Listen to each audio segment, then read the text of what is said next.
Hey, what's up everybody? It's Kyle from Growing Up Garden. Today I'm going to give you guys another update on how my potato towers are doing, and I'm also going to be adding another row of boards today. So let's go check them out. All right, so we're going to start off with the Rose Fin Apple fingerling potato. I'll give you guys a shot of that. The plants look pretty healthy. This box is still 2 boards high, and the others are 3. So this will be getting a row of boards today. It's ready for one. We'll move on to the next box, which is the banana fingerling potato. And I'm going to add a row of boards to this and continue filling that up.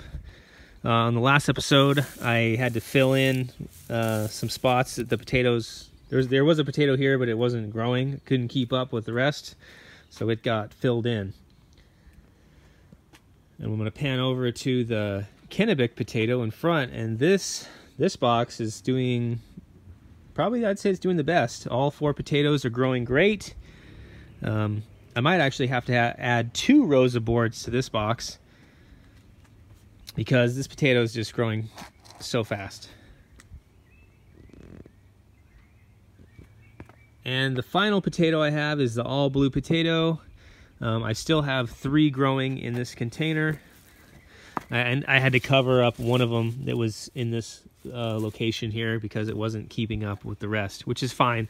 They seem to be kind of spreading out pretty evenly. And yeah, they're doing great. Probably going to be adding 2 rows of boards to this box just so I can keep up with the growth on it.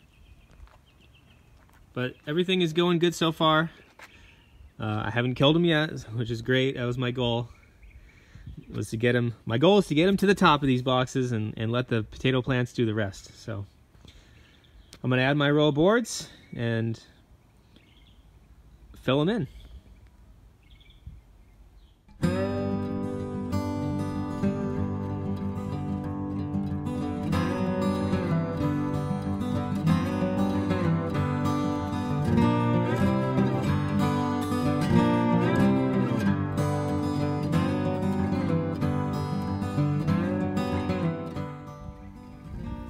I wanted to demonstrate how I fill in the voids with straw around the potatoes.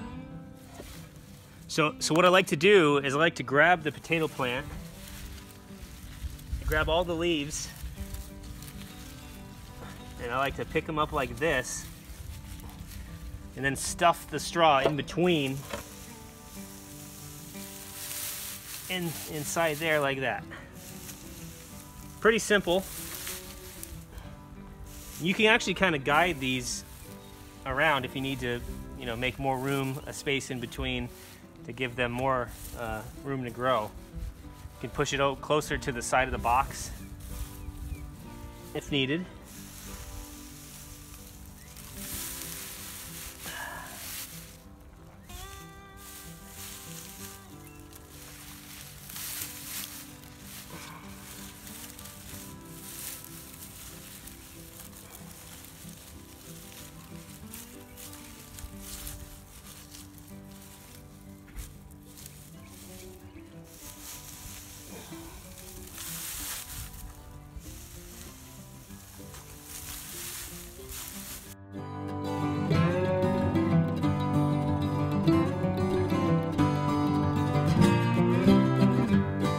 So in a couple days, this straw is gonna start settling down, and then the potatoes will start growing. So I'll have to come out here and periodically, add more straw in between layers.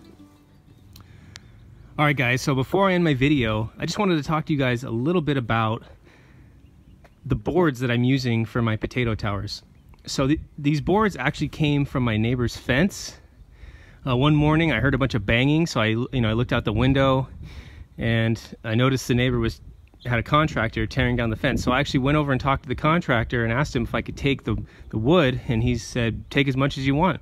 So I ended up filling up my truck, and I actually made a video that day and showing how I got the free wood. So I'll put a link down below so you guys can check that out. And I actually want to show you some cool projects that I've made with these free fence boards.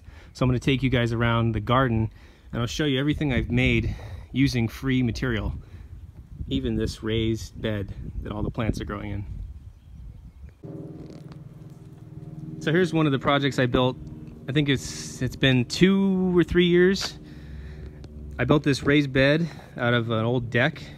I just took the boards and planed them down, and then I just stained them on the outside. But it probably needs to be stained again, but it still looks pretty good. So that's what all my raised beds are made out of in the front. This material here is it's pressure treated wood. I know that's not optimal for a garden, but the inside is lined with black plastic to keep the soil off of the pressure treated material. The same with this raised bed here. Just it helps it stay, it helps it last longer by doing that. I'll take you in here. This is all built out of a deck. Just cut the boards up and just like you would new material. And I kind of like using old material because it has a nice character to it, you know, it has all these different colors and holes and things like that. So another raised bed I made. Got raised beds everywhere here at Growing Up Garden. I'm always showing you guys my potatoes, but I actually have tons of other plants growing around the yard. I'm going to be doing a tour video of the garden coming up soon, so stay tuned for that. There's my grape plants, or my grape plant growing up on the house. I was supposed to build a trellis over the garage, but I didn't get to it, so it's hanging off of nails right now.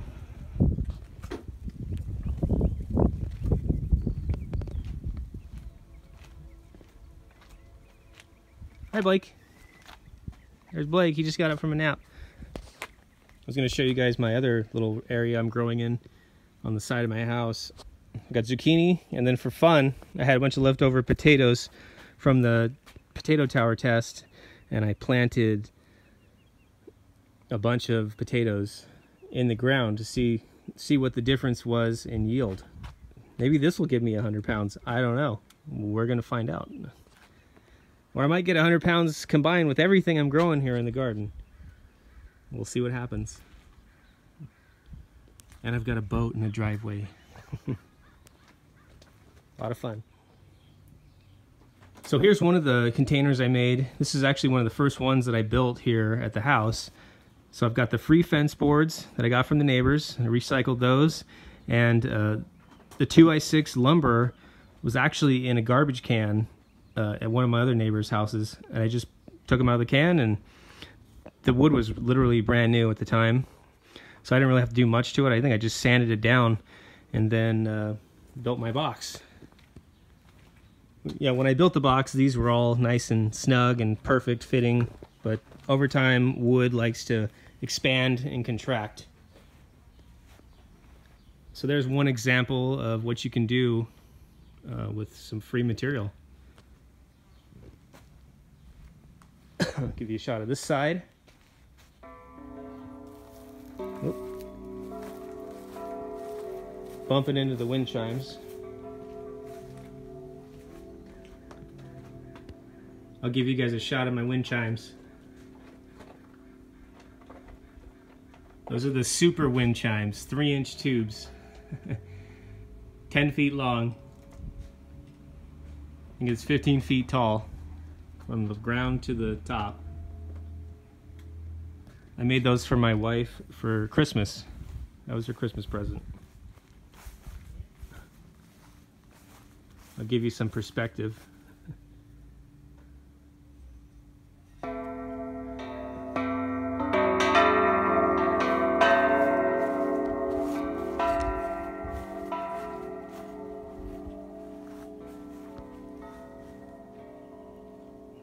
So let's head back out to the front and I'll show you some of the projects that I use with the free material.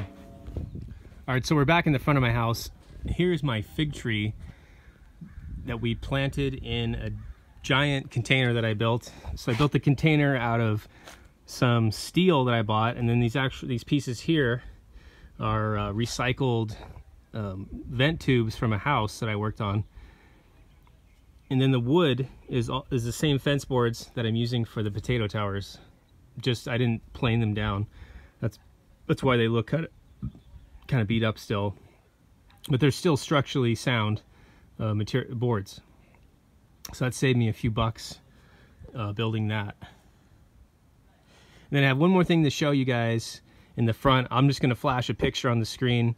So this is a box that I made for my kids, so they can, you know, walk up to it and eat vegetables, or they like to eat basil right off the plant. So I'm going to actually have some basil in here this year, and carrots. I actually built it to grow carrots, but I've had some issues trying to grow carrots with the cats getting in there and mice digging holes through the soil. But that whole box was made out using free lumber. Alright guys, so that's the end of my update video. I hope I inspired you to go out and source your very own free lumber. You're going to be saving lots of money, lots of trees, and you're going to be keeping the old material out of the landfill, and you're going to be putting it to good use, growing your very own potatoes in your tower. Now if you guys haven't already subscribed, hit the subscribe button down below. It'll keep you guys up to date on when I post my latest potato tower videos. And I also need your help to get to 1,000 subscribers, so I'd really appreciate that. And don't forget to share this video with your family and friends. And I want to thank you for watching, and I'll see you guys next time.